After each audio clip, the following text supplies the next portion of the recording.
Well, welcome to Kansas City Beat. Is that I don't know if we ever Sports Beat. Sports Beat. We really Kansas need City to start Star. calling this Starcast. Sorry, Star-kissed. But no mistaking this. It is the World Series edition of the podcast, and for posterity, we are recording this as Kansas City is assembling for a parade in which hundreds of thousands are expected to converge on downtown. So there has not been a celebration like this in Kansas City, well, for 30 years. And everything I hear is today's parade and attendance will eclipse, it'll be twice what it was in 1985. All because of what happened, transpired over the last 3 weeks, a remarkable postseason run for the Kansas City Royals. Andy McCullough, who covered the team all season, is here, as is Vahe Gregorian, columnist for the Star, and myself, Blair Kerkhoff. We're here to talk about the Royals and the run that they made to the World Championship, their second. Andy, what general impressions? What can you say about this team? It's not that they won. That's incredible enough. I think it's how they went about winning. And I saw a great graphic the other day in their percentage. This is a new stat that's been with us now for a little while. What's your percentage of winning during a game? And during 7 of these playoff games, the Royals had at some point in the game less than a 25% chance to win, and a couple of them single digits, and they won all 7 games. yes. Just think about how good this team might have been if Ned Yost hadn't taken his foot off the gas in September. I mean, just how. If they'd really turned the light back on. Yeah, I mean, if they had really no, but I was thinking about it now because like if they had played 500 ball in September, right?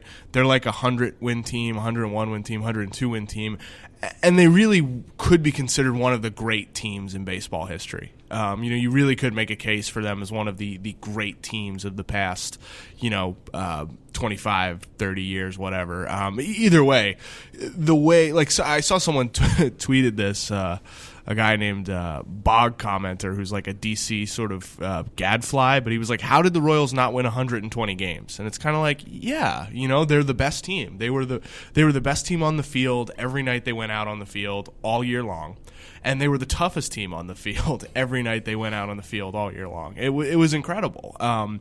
So the way that they won is definitely it's surprising if you think about it. That they led in like 11 innings in that World Series, and they scored almost all their runs after the 7th inning. But look. Those innings count. It doesn't mean they got lucky. It doesn't mean, the other team like sort of choked or something like that. It just means the Royals put so much pressure on opposing teams that at some point someone's got to break. And the Royals this season really never broke. And it's a tribute to them. I mean, they really are one of the, even if their record may not show it, I mean, they really are one of the great teams in recent memory. That makes me think of something, Andy, and we were going to be talking about this topic no matter when the Royals finished, whether it was they burned out in the first round or they won the World Series. But back to that whole point about the taking the foot off the pedal, the retooling, my point of view on this was always going to be you measure the usefulness of what they did in September by what they do in October and November, as it turns out. Do they win the World Series without that approach? Without burning out Greg Holland or figuring all those things out? Right. Well, I mean, you could argue, burning out Greg Holland was a good thing for them because that's right. Yeah, I guess yeah. That's what I mean, which is kind of a cruel thing to say to Greg Holland, but that was not that was a very reduced version of Greg Holland they were seeing. So him blowing out and them reorganizing their bullpen so that Wade Davis was the closer actually helped the team because Holland, was struggling. Greg's a bad. Pardon me, but Greg's a bad example in that because really he was a different point. Salvador Perez, was the MVP in the World Series, and Salvador Perez was totally out of gas at the end of last year, and he still played a lot this September. It's not like he had 3 or 4 days off a week, but he got a little more time off, and they did a better job managing him all year long to get him with just a little more energy, and they paid dividends there. So do they? I mean, who knows? The way that they played in September was the right way to play it. They had a 15-game lead. There was no reason to just burn everyone out and to try and use up all their bullpen. And you saw that Kelvin Herrera could go multiple inning stints several days. He went 3 innings in the final game. Wade Davis could go multiple innings in a way that he hadn't done all year. So they were fresh, they were rested, and it was I don't know if it's impossible to say. It's not like because they played that way in September they won the World Series, but they played the way they were supposed to play in September, and then they won the World Series. So thank you to everyone who sent me angry tweets all September. Part of the reason few of the games anyway that could be that explained their September performance was Johnny Cueto, and that's right. His handful, was it 5 in a row poor starts that he had? 5 or 6. 5 or 6. It was and so boy, for a good 6 weeks or so, Royals fans thought they were sold a bill of goods on Johnny Cueto, and it looked that way. Not just on the road, but when he pitched at Kauffman Stadium as well. But speaking to the move that the Royals made, not only to obtain him but Ben Zobrist, paid off wonderfully in the postseason. Just Johnny Cueto's 2 starts in the postseason were the 2 best starts by a Royals starter. His start in Toronto was the worst. Right. And then Ben Zobrist, if Salvador Perez wasn't the World Series MVP, I think a case could have been named for. Yeah, Zobrist was tremendous. I mean, Zobrist was such a great addition. He was exactly what the team needed. I mean, that way, he made their lineup deeper. He was a great hitter for them. He was fantastic in the postseason, and he took their biggest weakness, which was second base, and turned it into a strength. And defensively, they lost a little bit with Omar Infante, but Omar Infante was the worst hitter in Major League Baseball this year. And just because he was a decent defender should not make that acceptable for a team with championship aspirations. And so getting Ben Zobrist sort of deepened the lineup in a way that really made it dangerous, because all of a sudden, now you have Alex Gordon in the 8 hole, and Alex Gordon's probably never going to hit 8th again. Some team's going to pay him $20 million to bat 3rd next year, maybe, or 5th or whatever. But to have Salvador Perez 7th and Alex Gordon 8th, Roger Angel described it in the New Yorker as the toughest row of outs he could remember in recent memory, and that may be true. I mean, they didn't have a one superstar type hitter, the way that Buster Posey was, or David Ortiz, or Albert Pujols, or something like that, or another recent World Series winners. But they 1 through 9 were so deep, and Zobrist was so crucial to that. The thing, to circle back to Cueto, the thing that's fascinating is whatever the history books or the internet history books look like in 25 years, it's going to have this dramatic, postseason with these 2 great wins there, and we'll probably forget about the Toronto meltdown ultimately.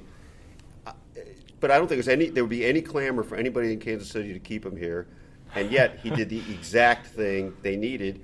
I mean, 2 of the most important games in Royals history, the guy was at mastery. Yeah. I mean, it's one of those where you're. I imagine fans are very, very happy with what he contributed, and they never want to see him ever again. Just go make a ton of money somewhere else, and just God bless you, go with God, but please don't ever come back here, you crazy person who drove us nuts. After Game 2, Lorenzo, and I think the Kansas City Royals may slightly agree with that. Well, I think they do, and this was I don't know, maybe it was a bit of a Freudian slip, but after Game 2, Lorenzo Cain said, he doesn't want to see him pitch again. And what he meant was that they didn't want to come back for Game 6. But you kept sort of thinking, I don't want to see him pitch again. It was really like, I hope I never have to see you pitch again, because those are the most tense days imaginable. There was just, with Cueto, there was just a lack of I guess consistency is the right word, but just with reliability. With Volquez, you know what you're going to get every single time with Edison Volquez. He was going to give you 6 innings and 2 to 3 runs, and you could bank on that. And that in the postseason is very reliable because you're not going to be dumped in a 9-run hole all of a sudden. And you also know that he's probably not going to throw a complete game, but you have an expectation of what you're going to get, and you can build your sort of strategy around that. And I think that's really, really valuable. You look at the Giants last year. What they had with their starters. They had guys who were somewhat reliable, and then Madison Bumgarner. So it's an underrated. Reliability is an underrated skill, I think, in baseball. 3 games and 7 innings into the playoffs for the Royals, I found myself making plans for the weekend, in next weekend in college football, and what games we were going to cover, and that took us into the 8th inning of Game 4 in Houston. Royals were down 2-1 in the series. The Astros were going to put it away, and that was the first of the memorable comebacks for the Royals. That was the game of the 5 straight singles started by Alex Rios. That was actually the second comeback. Well, they came back in Game 2. Right. This was the 1% chance of winning comeback, or some absurd number like that. But I think it was after that game that I thought, they had experienced, like the wild card game the year before. That was their near-death experience, and I think a team gains a resolve from that and some momentum.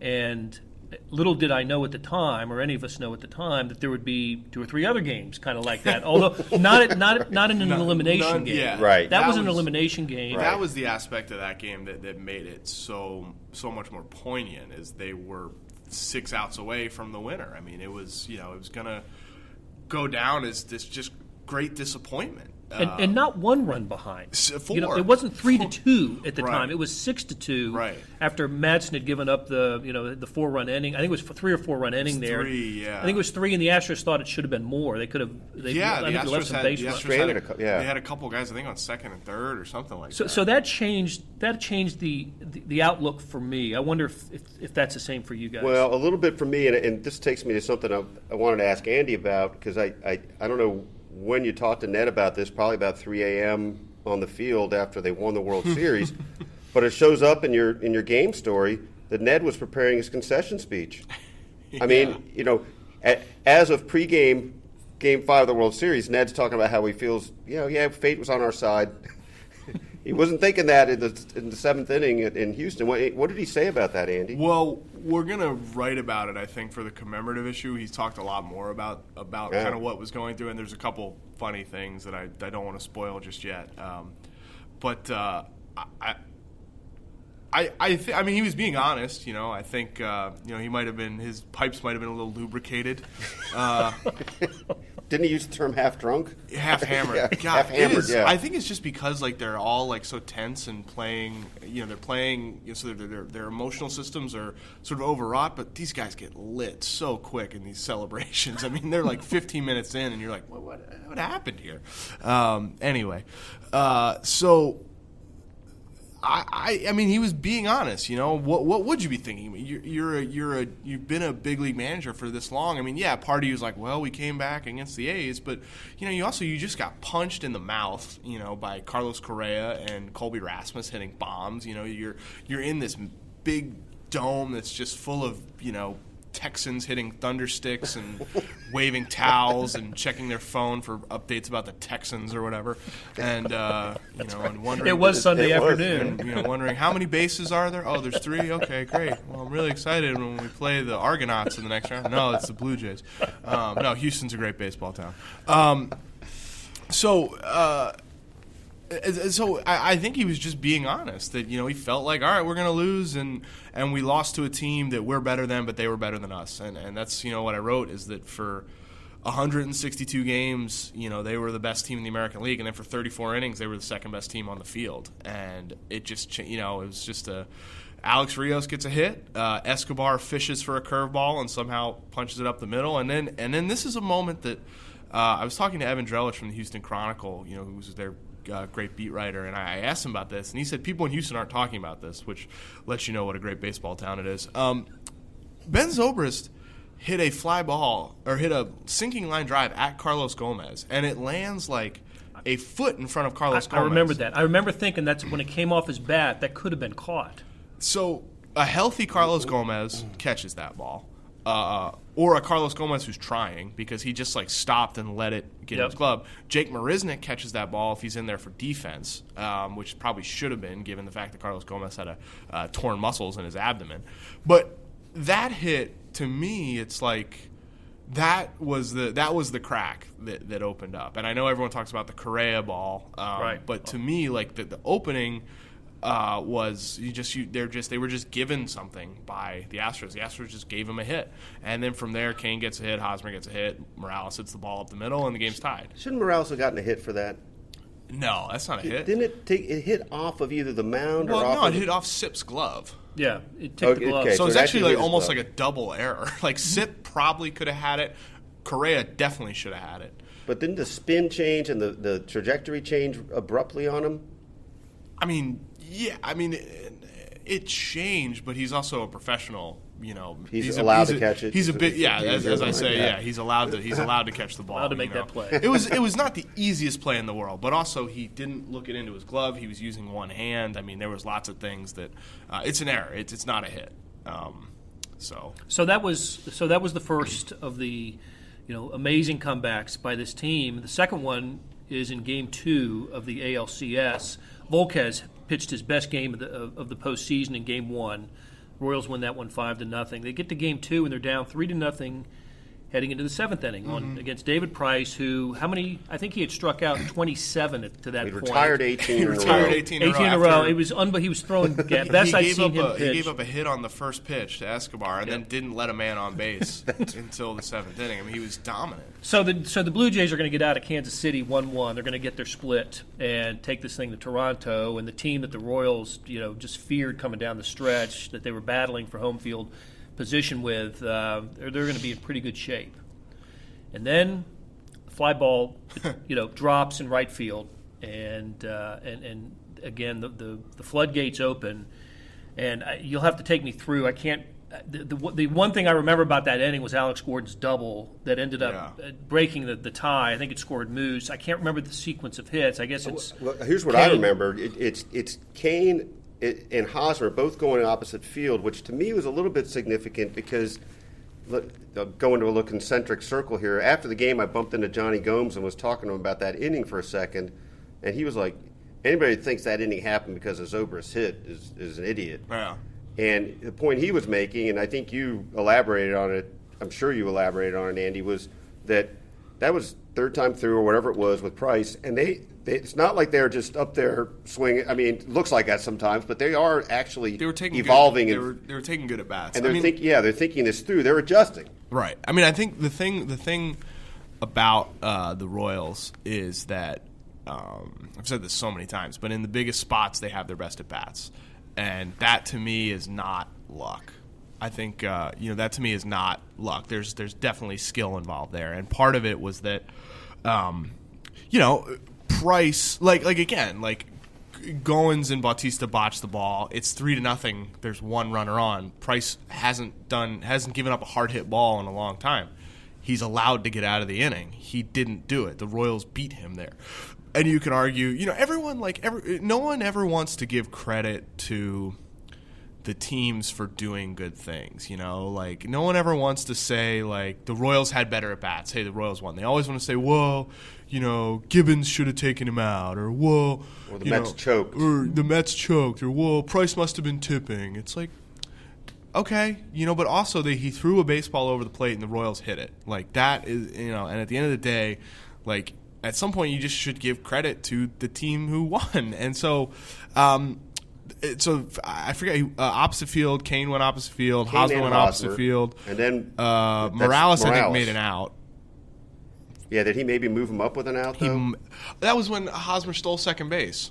Yes. But then when they sent him he stole second base, and then Moose tied the game, and then Gordon broke it open with the double. And that's just guys in the biggest spots having their best at bats, just crushing David Price, and that was. That was like Game 2 against Jacob deGrom. I mean, that was the swing, that was the hinge in the series that allowed them to kind of get a stranglehold on it. So, one thing I was just hold that thought for 1 second because I'm worried we're going to forget about this, and I think it's worth mentioning. After Andy used the word crushing, can you tell us a little bit about your experience writing your game story? Can we do that after a break for a sponsor? Yeah, let's break for a sponsor. Yeah. Hey now. We're back, Andy, and it is a painful experience, but I think it's how sausage is made, and a little bit worth sharing with our audience how this can happen. And I'll introduce it very briefly by saying I had this experience at the 2005 Final Four in St. Louis, where I was working at the time. Send my story in on deadline, goes in fine. Working on the rewrite, which is all you're worried about. Story disappears. I have every fiber of my being on fire, and I had my sports coat on. I picked it up, I crumpled it as tight as I could, and I threw it. And then I realized all I could do is start typing the first sentence again and hoping. That was a speck compared to what you were dealing with. Game 5 of the World Series, Royals we don't yet know they're going to win the World Series that night, but thankfully it was a lot of extra innings. So take us, Andy, from there. What happened on your laptop? Yeah, so I was using my I'm looking at it now, my MacBook Pro, and I was in Microsoft Word, and I had like 1,200 words written of running, and this is, and I didn't have a lead yet, obviously, because you don't know what is going to happen in the game, but it's 2-2 in the top of the 10th. You sort of figure the Royals are going to probably pull it out, because it's a battle of bullpens, and they have a better bullpen, and so bottom of the 10th, actually, which makes it even worse now that I think about it. And every word on my screen turned into an asterisk. I'd never had this happen before. Like, literally every word turned into an asterisk. And it was not your intent to write paragraphs of asterisks at that point, was it? I've thought about it. It was better than what I wrote. I mean, it was good. Those were good. If you could just find a top or one sentence to set it up, it's brevity is the soul of wit, and so to have 1,000 asterisks is better than whatever crap words I had. So so I'm just looking at my screen and I'm like, well, that's interesting. Just hoping that it'll. Control Z is going to get it back. Well, I'm just like looking at it and I'm like, did I click something? I'm like, I didn't click anything. I'm like, okay. So I hit Control Z and then some asterisks disappeared, and I was like, okay, well, so that's not going to fix it. Like, I hit Control Z a couple times and it just asterisks started to go away. So it was clearly taking away the text I'd written. And so then I was like, well, this is a problem. And so then I was like, well, all right, I copied and pasted it and put it in text edit, and it was still asterisks. And then I copied and pasted and put it in Gmail, and it was still asterisks. And I'm like, well, this is interesting. And I'm not like really panicking, I guess, because you just have this calm with technology where you're like, well, it's it'll fix itself. It's there somewhere. It's going to come back. Right. You're like, I trust that Skynet will fix this for me. So then I was like, all right, I think this is where I made a critical error. Is I saved it, closed the file, and then tried to reopen it. And then I realized as soon as I reopened it that I couldn't Control Z anymore. So I'd run out of. So maybe it was 6 Control Zs away and not 4 or whatever. So then that was when I sort of panicked and started to panic, I guess. That would be a good way to describe it. And I tried to be like sort of a tough guy about it and like open a new file and just. But then I was literally staring. It said, by Andy McCullough, the Kansas City Star, white space, or New York, white space. You got New York in there. White space, -30, and I'm like, oh, Christ. Like, I was like, as soon as I like looked at the screen, I was, my hands started to shake a little bit. Because this is, it's like, I'm pretty prideful in my work, and I want to do a good job, it's only the biggest game in Royals history. I was struck by that thought because I don't know how much of this you're processing at that moment, but probably you are processing part of that. You'll cover bigger things. You'll write more important things. I don't know what they'll be going down the road, but at this moment, you're quite conscious, as Blair would call it, the time capsule factor here, and this is as meaningful a thing as you can possibly do in our business. Yeah, I mean, this is why you get into the business, is to write the main bar for the hometown newspaper when the team wins the World Series. I mean, that's why that's what you want to do. That's why I came to Kansas City, is because I felt like if the team was good, there'd be a way to make an impact here that was pretty much impossible where I was in New York, and so. Yeah, I mean, to see that all disappear, that was not fun. And so I was sitting next to Mellinger, and and Sam was he was like, "Oh, that's weird, man." And then he kind of went back to doing his work, and I was like, "No, Sam, I'm really up a creek here." And then he started to, so I went and grabbed Chris Fickett, our sports editor / podcast engineer, and tried to ask him for help, and he was useless. No, he. I mean, it was the sort of thing no one knew what it was. No one had ever seen this that was at least in that corner of the press box. Barry Zvaruga from the Washington Post was walking by to go get a drink, and he looks at my screen and he's like, "Good luck with that," and just walks off. I was aware of some commotion in front of me, and I thought I better just stay away because I'm not going to help. Yeah, that was, and I might add to the fury. And Chris was on the line, I guess, with the tech department here, trying to figure it out, and everything they. Came up with, and this was it took 7 minutes, 8 minutes. It wasn't half an hour. It was a pretty. The Mets could have won the game. Yeah, I mean that was the thank God for the Royals bullpen. I mean, otherwise this would have been really embarrassing. But so Chris tried to help, and then at some point I just we just realized that we weren't going to get it back, and so I just was trying to figure out because you have when I'm writing this game story, it's 12,000 words, 1,200 words. Well, it feels like 12,000 words. It reads like 120,000 words.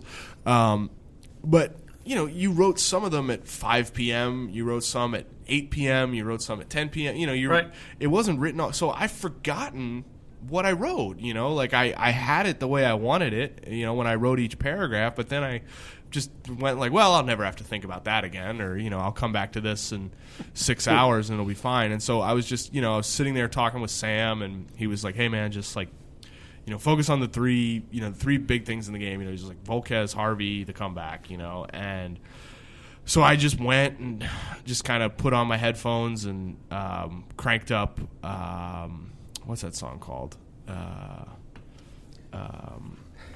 I'm thinking about a lot of songs that might fit there. Well, while you're thinking about it, let me just express the idea that I'm stunned that Sam offered some useful advice no, here. This was. I mean, I don't know if you wrote a column or anything, but that was well done, Sam. Good job. Sam, paying the price for missing the podcast. Although we'd say it if you were here too. Yeah, we'd be way more cruel. Actually, that's actually some really good advice from yeah, Sam. it was good, and it just kind of was a focusing, just hey, just do these three things. And so I put on, it was "Dancing on My Own" by Robin. I don't know if you ever heard that song. It's by a Swedish pop lady, pop icon, and so I put that on, and then for about 15 to 20 minutes, just rebuilt everything I had, and kind of just tried the best I could to remember what I'd written, and just kind of. What was the very first? Do you recall what was the very first thing you typed? I mean, to me, this is very interesting. I mean, how you resurrect. I typed. It was something about Harvey in the fourth inning, because I remembered the sequence. I remembered what I'd written to describe Harvey's arsenal, so I started with a graph about how his fastball reaches triple digits, or can approach triple digits. His slider sits 90, and then I was like, okay. The next paragraph was about how he struck out the side in the fourth. It's and so then I kind of got into a little bit of a rhythm there. I had a paragraph about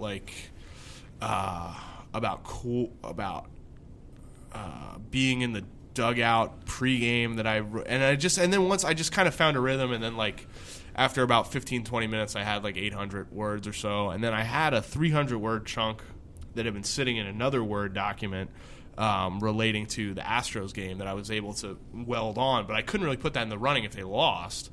So that So but you had command of your pitches again. Once I got that 800, the 800 of this was C matter, at this point. Once I had that, I was good, and then that took 15 minutes or so, Chris. I don't know, 20 minutes. Yeah. I was shocked. He came back up to me after in an apoplectic fit, and then 15 minutes later he says he has 800 words. I'm like, yeah.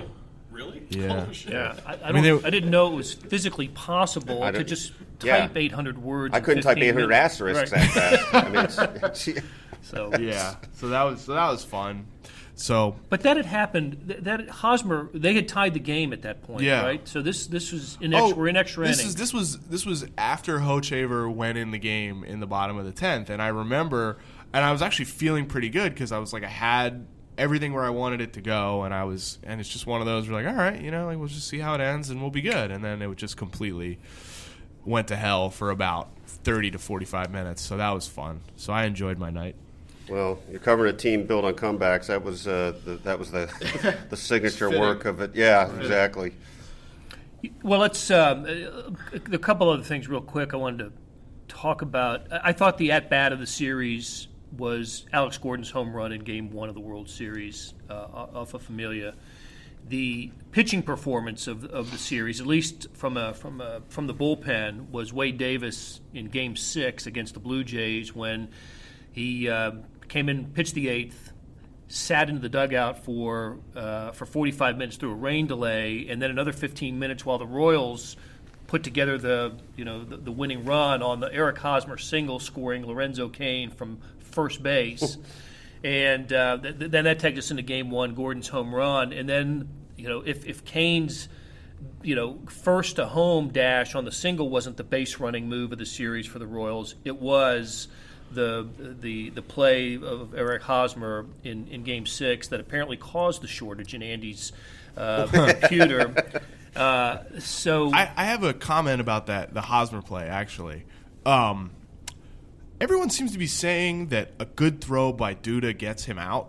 I disagree with that. If you watch, everyone's talking about that screen grab, right?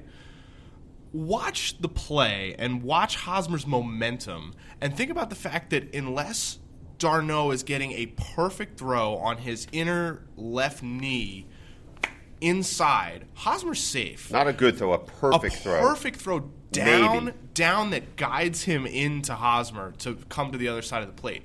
Most likely he's going to have to catch and turn, and Hosmer's coming in full speed, and he makes up that momentum. He makes up that distance very quickly. I think even a good throw, it's very, very close. I think it has to be an absolutely perfect throw. Question about the momentum. It's frozen a little bit in my mind, but Blair, and I think you got with Rusty too, Blair and I were talking to Rusty, and item A, of course, he makes the point that, Wright looks him back. Hosmer doesn't go back. Right. there's no reason to go back. There's nothing to go back for. Right. Nobody's covering third. And I would submit that maybe Hosmer even still had a little lean. I don't know if he quite had momentum, but he certainly wasn't frozen. Wright was too far away to have any sort of teeth to the looking him back. Yeah. I mean, there was no, Wright. It's understandable, but Wright, that's not Wright's ball. No, Flores has to take the ball. If in that Flores takes the circumstance. ball, he can look him back completely. Wright's on the bag, and no run scores. Is the better play there? Should Wright have just run at Hosmer? Should they have said we're not going to let that run happen? No, because you're not expecting him to go. It's not a play where you traditionally go with a non-speed player like Hosmer. Hosmer's not a Terrence Gore type. I mean, just to run at him, he's safe. Or just not to throw it and just say we're not going to let you But score. then all of a sudden you've just given up an out. Yeah. And how many outs were there at that point? Were there two? Just the one. No, there were. The I one. thought there were two. No, there was Wasn't one. Hosmer There There was was ended the one. inning? one. The because second there was out an was out the at play at first. first. Yeah. Yeah. So there's That's right. one out. It would have been and- a game-ending double play if they had Right. thrown So there's Hosmer out. one the out, play. and all of a Right, sudden you're right. putting That's right. the winning run on base. You're just because you don't want to give up the run at third. I mean, That's hindsight. yeah, thinking that's not a play. only. That's It's not a play that you would make. any baseball player makes. Yeah. Flores has to make the play. Wright has to get back to third. They Right. got plenty of time to make the play because it's Perez. Yeah, who it's hit the a ball. tough one. I mean, it's a tough. Wright's instincts is the charge. I mean, David Wright was once a great third baseman. Is now not a very good third baseman. You can see it. Is he not a good third baseman, or is it just his arm? Is It's it both. all I mean, around? he's just. I mean, David Wright's had a fantastic career, but he is not the player he once was Yeah. in every aspect of Yeah. Of his game. And he's got spinal stenosis. I mean, he's falling apart before our eyes. But you saw the way he throws sidearm because he's got shoulder Yeah. and back problems, and so it's a tough play. His instinct is to make that play. I think that's the same instinct. like Moustakas would throw with a lot more velocity, I think, and it would just look more intimidating, for the guy from third base. I wonder if Eric Hosmer, the first baseman, throws out Eric Hosmer, the runner. Interesting. Because Hosmer's coming up, he's going to be coming up left-handed, so the ball is not going to tail the other way. Did I not the see way some, Duda's ball did? Maybe it was Baseball Reference. Somebody put out something about how much more accurate or better Duda's been to the plate than Hosmer. I would take Eric Hosmer in that spot 10 times out of 10.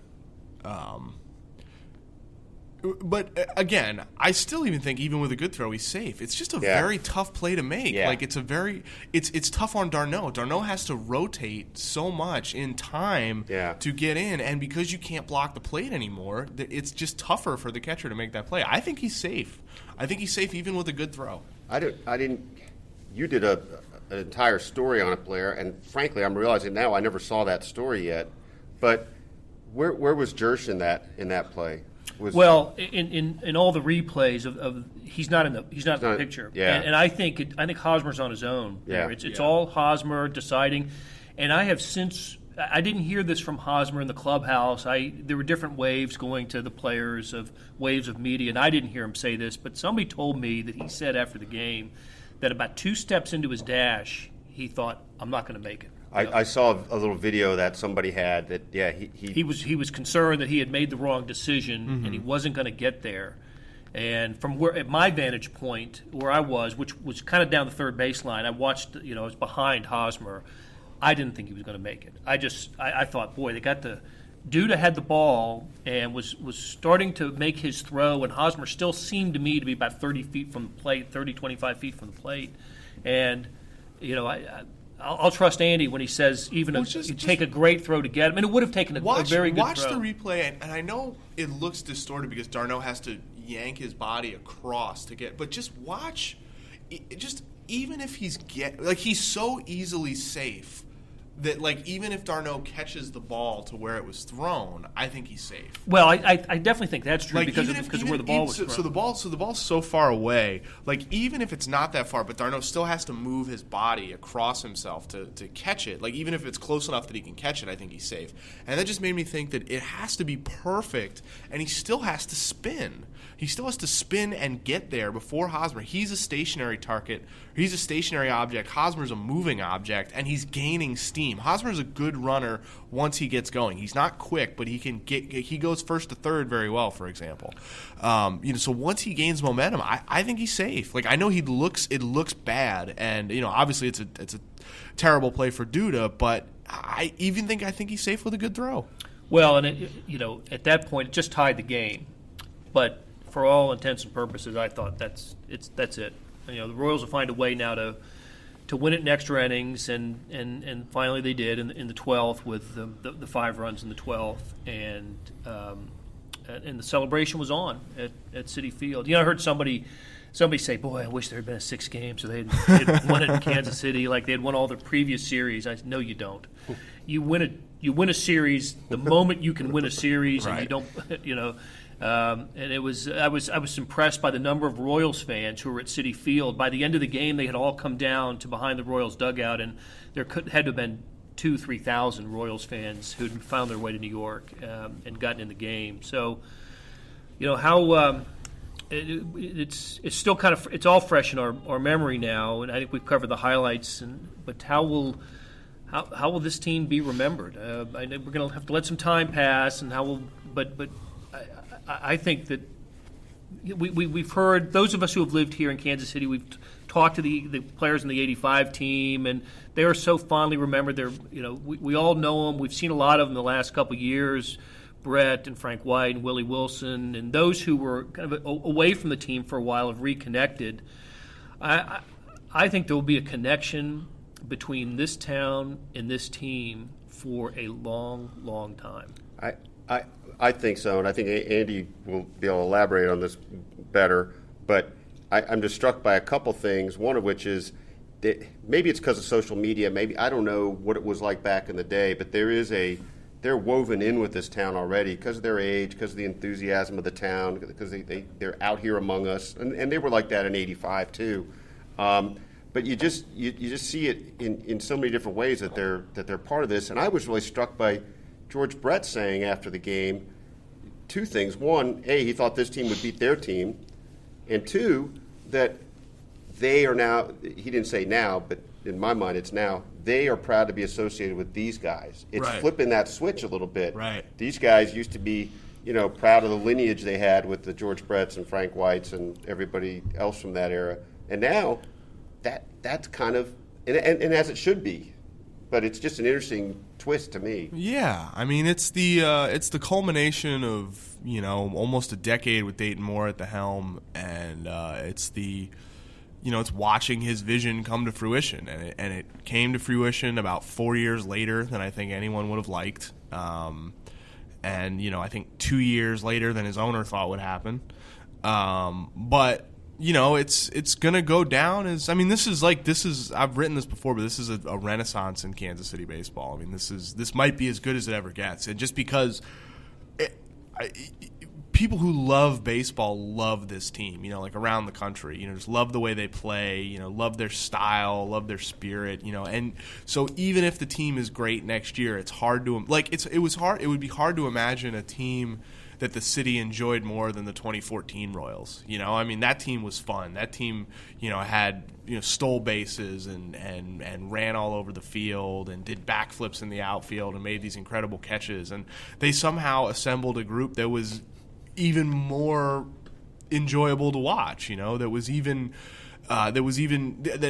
tougher. That played as good defense, but also just forced all these incredible errors on their opponents, just with the relentless pressure they had, and a team that somehow ran less, but ran into all these incredible plays. They weren't a running team this year, and yet what we're going to remember is Lorenzo Cain going from first to home, or Eric Hosmer scoring, and those weren't because of just the talent, but the skill, but the preparation, but the advanced scouting, but taking advantage of it just really was a.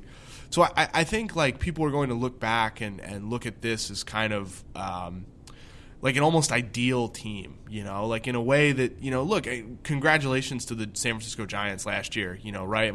They won, they were tougher than everyone, and they deserved that title. But I don't think anyone is going to look back and say, that was the way baseball was meant to be played. It's just that there's an aesthetic pleasure about this team that I think it's been a while since a team like that's come across. That just captured kind of the imagination across the spectrum.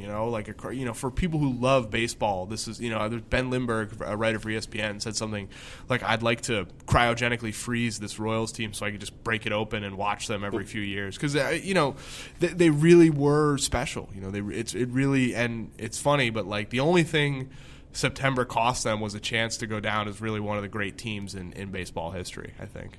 Well, I think they will take the trophy that sure. they won. But you know what I mean. I know what you talk about the 98 right. Yankees. 27 Yankees. But teams that the 75 Reds. Teams that won 100 games, 105 games, and then won the World Series. They're thought back on as one of the greats, and I think this Royals team, if they had played 500 ball in September and won 100 games, we'd be talking about them as really one of the great teams in baseball history, and they still are. It's the same amount of team, it's the same amount of talent, but you hope that in history they won't get lost as just another great team that won a World Series, but there really was something special here. Well, last year. They captured the town's imagination really in the postseason in September. It wasn't. Right. This year was a year-long celebration of baseball, and I think we saw that with the sellouts at Kauffman Stadium, the record television ratings, and last year one person dominated the World Series. Madison Bumgarner just dominated the Royals and won the thing. This year the World Series champion was Salvador Perez deserved World Series MVP. I could have made a case. You could have made a case for 3 or 4 other players. I didn't even think he'd be a candidate. What did he do? He had a nice little batting average at the end. Right. Who voted, by the way? I don't know. Because no baseball writers that I congratulations! knew- Like, I'm glad yeah. he gets the car. He played Sure. great, but I was just thinking, like, what did he like hit a game-winning hit in the game that I missed, or He knocked in Hosmer, he theoretically. he had an RBI? Yeah, so I got the RBI. Well, he had a big hit in game 4, but after Murphy's error and Moustakas' hit, hey, congratulations! Like, you could say that with everyone though. Anyone who would have won the award, you would have been like, what did he do again? Yep. Because you couldn't give it to Hosmer because his batting average was so low, and he made a couple errors in the field. You couldn't give it to Gordon because his batting average was so low. But I think Gordon, I actually think he had the biggest at bat in each of the series. The ground out, the fielder's choice that scored the go-ahead run in Houston, the double off of Price in Game 2 in Kansas City, and then the home run in Game 1 in the World Series. But he didn't do enough in other at bats to your bigger point. Just have to settle for a ring and just $100 million in spring. Yeah, but to your bigger point about this, and maybe this is overstating it, but every little piece seemed to make this happen. And I'm not saying that there weren't 3-4 guys maybe that they wouldn't have won without, but they probably needed 10, 12, 14 guys to come through in different. That might be a little too many, but maybe it's along those lines. Every player in the lineup had a big moment. Yeah. During the postseason. Even the much maligned Alex Rios. I mean, he had some of the biggest. He had at least 3-4 really key moments. He started the rally in Game 4. He had the go-ahead double in Game 5. Yeah. He was involved in there was stuff with he hit a home run against the Blue Jays. When they crushed Dickey. But the thing I was going to add to this was that my dad moved here from Iran and Beirut in the mid-'50s. Still doesn't understand anything about baseball. I mean, he would take me to games in the early 70s, and he'd ask me if somebody was a shortstop, who was the backstop, and just stuff like that. He didn't want to understand it, but they were captivated. My parents live in New York, and they were captivated watching this team. And I stayed with them, and I came home one night. The next morning, he was talking about how much he liked watching the Royals play because there are no egos. And what he meant by that, I don't think you can know that there's no egos. Right. But what he meant by that was, I think he recognized the markers of, putting the ball in play and singles, guys not having to have the home run to win. And it really was striking to me that somebody with literally no understanding at all of the game actually, to me, spotted something that is very telling about this team. So, I think we could actually carry this on for a while longer. There was so much to talk about with these Royals, but we've got a parade to catch. A parade to catch and books to get ready and stuff like that. So, yeah. Thanks for bearing with us. Going on a juice cleanse. I'm getting coffee, the magic elixir that we spoiled Therese Paler with finally. Hey, thanks for listening and for reading and following the coverage in the Kansas City Star.